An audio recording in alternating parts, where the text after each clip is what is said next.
If you were called mature for your age, it's probably because you were forced to grow up too soon. You were forced to be a grown-up in your house because the grown-ups in your house couldn't support you. So if people said, "You are so responsible," or "You are so wise beyond your years," or "You are the strong one" when you were a little kid, I want you to clearly hear something.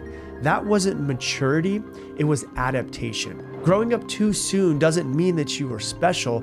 It means that something in your environment required you to be more than just a child. And that child, they didn't get to just be a kid. This is what psychologists call parentification. Parentification happens when a child becomes the emotional support, or the peacekeeper, or the caretaker, or the adult in the room with other adults in the room. Sometimes you raised your siblings, sometimes you emotionally held your parents together, sometimes you learned, hey, if I don't handle this, nobody will. And so what you learned was to shut down your own needs. You learned to read the room because you had to. You learned to anticipate problems before they even happened, not because you wanted to, but because you actually physically had to in your house. So if you fast forward to now, you're probably hyper independent. You're uncomfortable asking for help. You're really great in crisis. You're terrible at resting. You're emotionally steady for everybody else. But on the inside, you're probably exhausted. You may even pride yourself on being like low maintenance. But let me challenge you gently.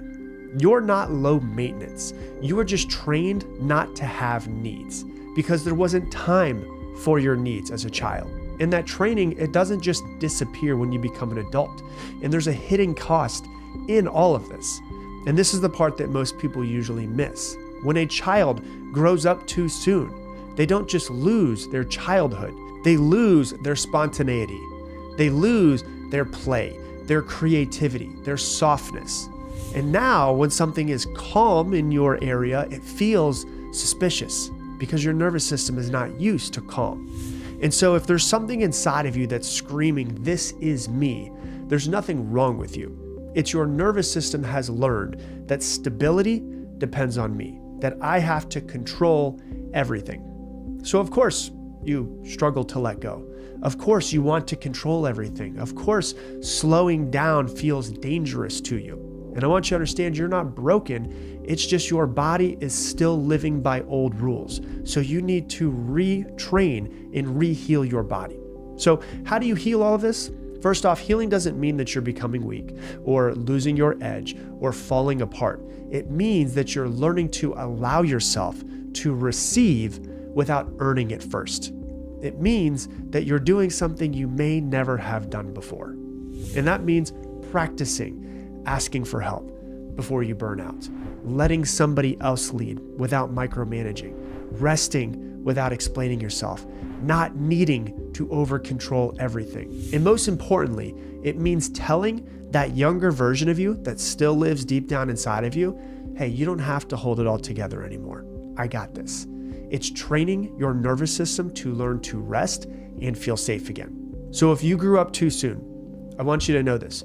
You weren't strong because it was your personality. You were strong because it was required. And now you get to choose something different. You get to focus on what you want. You get to learn how to ask for help. You get to learn how to release control. Because when you do that, you start to heal the most hidden parts of you that have been waiting to be healed for decades. Hey, thanks so much for watching this video.